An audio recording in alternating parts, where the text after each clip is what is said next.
This is John Kohler with OKRaw.com. Today we're going to do a raw food recipe.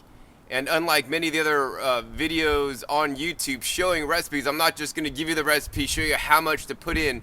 I want to teach you specifically how to create your own recipes, because that's what it's all about. You don't want to be following what's in books, especially if they're not teaching the right stuff. You want to be able to be creative, think for yourself, and come up with your own recipes based on the ingredients that you have available. And that's what I do every single day of the year when I'm gonna eat something. I figure out what I have, what's in season, and what I could make with it. So that's what this video is gonna be about, how to basically prepare a raw food soup. I have other videos on YouTube that teach you to think for yourself about raw foods and if a raw food is really healthy. A talk I give is just because it's raw doesn't mean it's healthy. It's actually on the home page of my YouTube channel if you want to check that out. If you haven't already, I highly recommend you see that.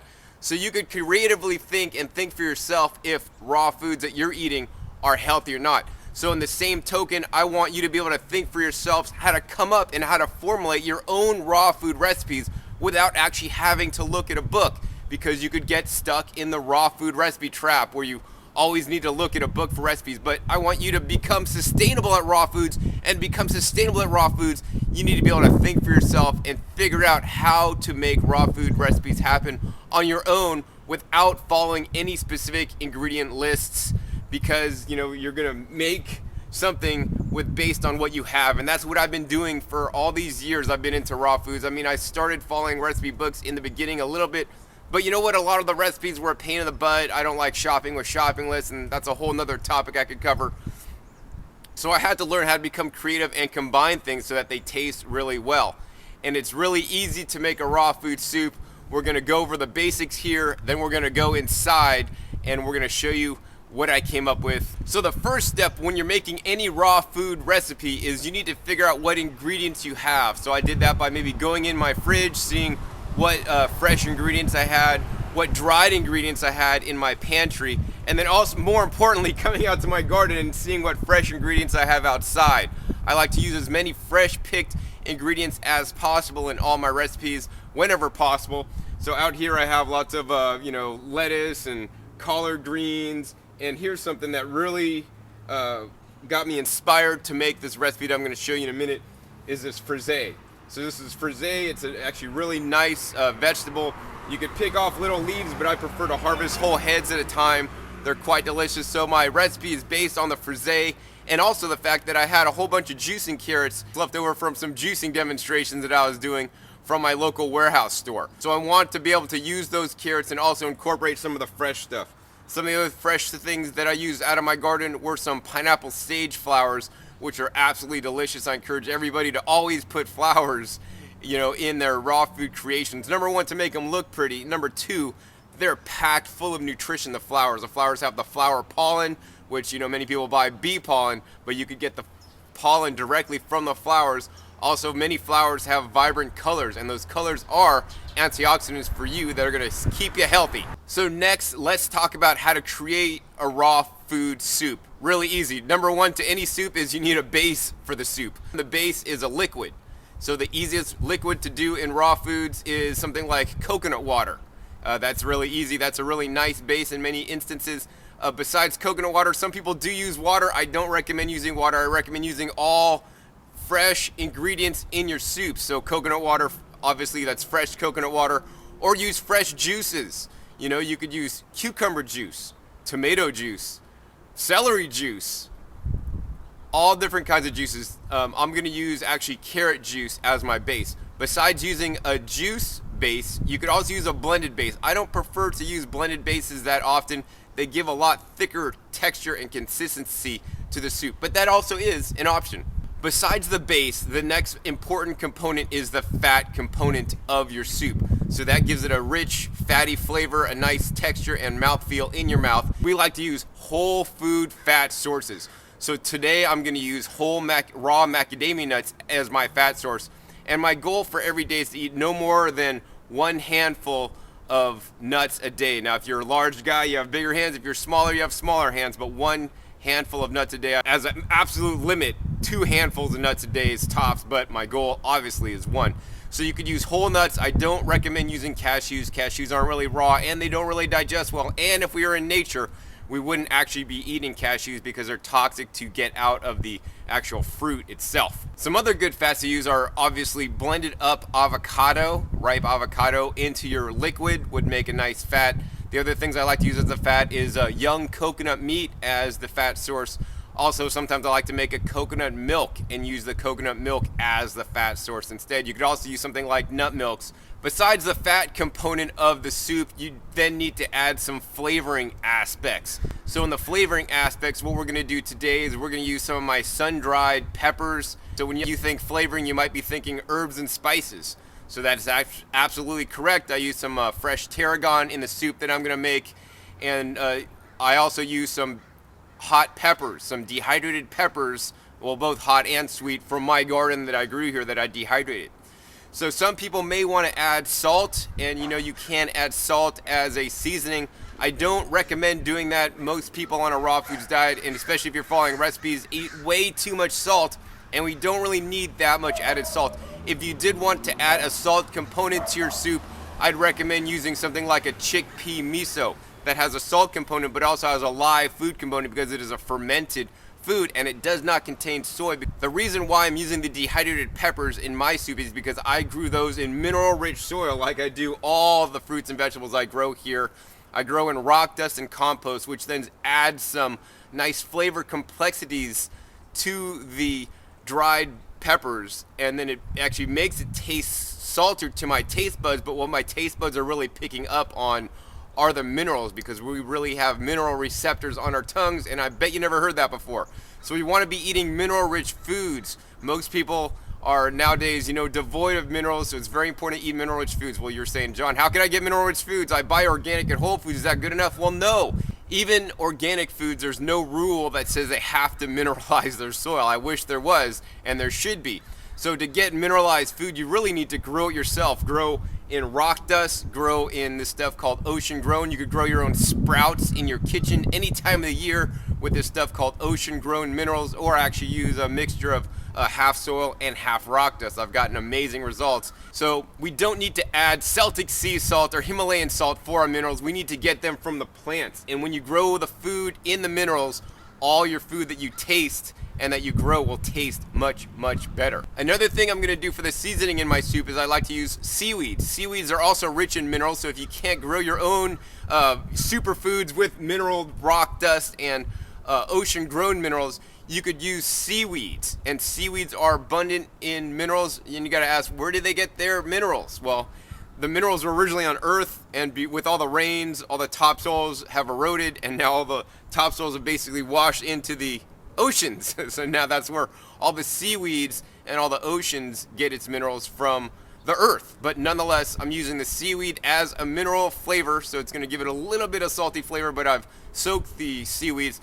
But the main reason why I'm using the seaweeds is for the texture. The texture is like a noodly type chow fun. If you ever had chow fun texture, and I like that texture. But let's next move into texture. So in the soup, I don't just like to have soup with 100% broth like most minestrone soups. If you got a conventional soup, would have a lot of different things inside the soup as a texture. So for the texture, we're gonna use some of this frisee, and I'm just gonna chop the frisee up into little pieces, and that's gonna be add some texture to the soup. So for extra added texture at the end of the recipe, I'm gonna put in some whole dried cherry bomb peppers, and that's gonna add that nice texture. It's gonna be a nice crunchy texture if you eat it really soon, and if you let it hang out a while, it's gonna get a lot more soft. Plus it's gonna add a heat component to the soup, which is also a fun spice to add. And the heat component's definitely really good to eat fiery things when it's wintertime and cold outside. It'll kind of get your blood circulating and keep you a little bit warmer. The last component to any raw food soup is eye candy. I love eye candy. Eye candy makes basically, when you look at the soup, it just looks good. It looks colorful, it looks bountiful, it looks just awesome and vibrant and something that you want to eat. So adding eye candy to every raw food recipe is very important. So in this case, I like to use flowers as the eye candy. You could also sometimes use, sliced carrots really thin, and then get like small, they have Japanese deco cuts or cookie cutters to cut out little like shapes out of different, thinly sliced vegetables. I actually have a nori punch that will punch nori like hearts out of nori. Different things to make some eye candy to make it look visually appealing. Today what we're going to use is some pineapple sage flowers. So let's review. Really easy to make a raw food soup. Number one, you need your soup base. That's the liquid such as a carrot juice, vegetable juice, or coconut water. Two is the fat component, which I'm going to use some macadamia nuts. Remember, no more than 1 or 2 handfuls a day max. You could also use avocados or young coconut meat or coconut milk or a nut milk, but then it's not going to be as rich and fatty. Third one is spices.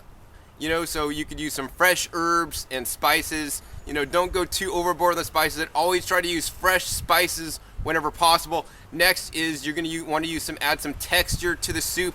Texture is very important, gives it a nice mouthfeel, plus adds additional flavors into the soup. I'm going to use the wakame seaweed and also the dried cherry bomb peppers. Lastly, you want to add some eye candy to your soup and make it look nice and presentable. Of course, all the different raw ingredients are going to make an amazing oranges color to the soup, but on top, for extra added eye candy, I like to use flowers. So in this instance, I'm going to use pineapple sage flowers. So let's go inside and show you how I'm going to make that soup. So here's a blender carafe, and it has 20 ounces of the carrot juice with 1 handful and a quarter handful of macadamia nuts. Some fresh peppers in there and some dried peppers. Over here to this side we have my bowl of the beautiful flowers. These are the pineapple sage flowers. These are all individual flowers. They just kind of look like that. Over here is the greens I'm using. Nice and dry from the salad spinner. And here is the seaweed. It comes in a little package, and once you soak it, they expand and get really big. That's what it looks like. Here's the seaweed here, the cut wakame dried seaweed. Comes in a bag, and it's this is like $2. And the pieces, if you look in there really closely, like they're really super small, and when they soak them, they really get a lot bigger. So the next step is we need to drain the seaweed. So the seaweed's been soaking in water. Once it soaks, it expands, and we take this colander thing over here, and we'll just pour it all in there, strainer. Then what I like to do is I like to shake this over the sink. Sometimes I'll hold it and take my hand, and then I'll just squeeze out. See all the liquid drain off, because I don't want extra water in my soup. I just want the noodles. So next, I guess we're gonna blend up the mixture here. Turn that on. Turn on slow first, and then crank it on high.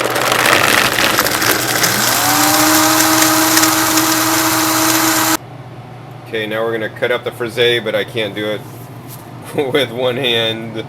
I need to hold it, so we'll cut it up and we'll show you what it looks like cut up. So here's the frisee, just chopped up really fine into small little bits. Adds nice texture to my soup. So now let's assemble a soup. So we got the Vitamix carafe here. We're going to take off the top. So here's the soup here. This is the base. We're going to pour this into the bowl.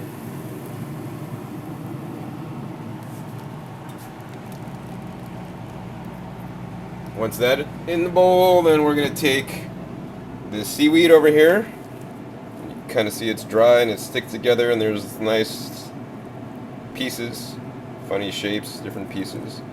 It's kind of stuck together, so we're going to massage it and try to get it to loosen up. Oops. So we're going to grab that, go over to the soup, and dump her in.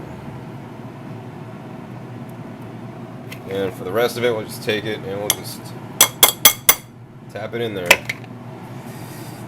Good enough. Next, we're going to go ahead and get a spoon and stir it up. So that's the texture in the soup. The seaweed makes it nice and kind of like noodle-ish, because they're kind of spongy and squishy. They're a different texture that you don't often get in raw foods. Now we're going to go for this stuff. Simply grab it and drop it in.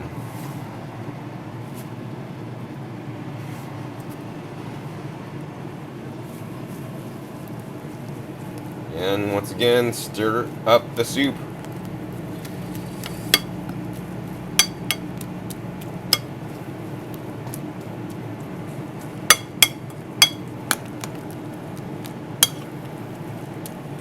So it's getting to be a really thick soup now. All the stuff inside there.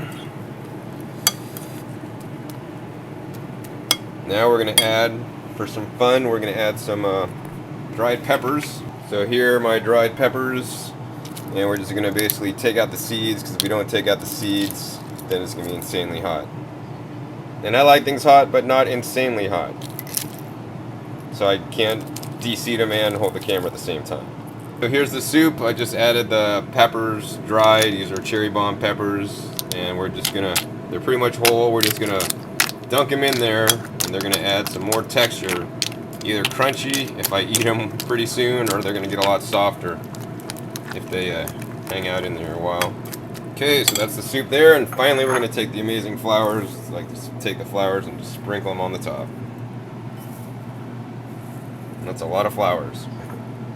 There it is. There's my soup. That's my dinner. So I hope you've enjoyed the demonstration on how to make my soup that I made today. But much more than just making the soup, I want you to be able to be creative and come up with your own soups based on what's in your refrigerator or what's in your garden. So hopefully you've learned how to do just that. This is John Kohler with OKRaw.com. We'll see you next time, and keep eating your fresh fruits and vegetables. They're good stuff.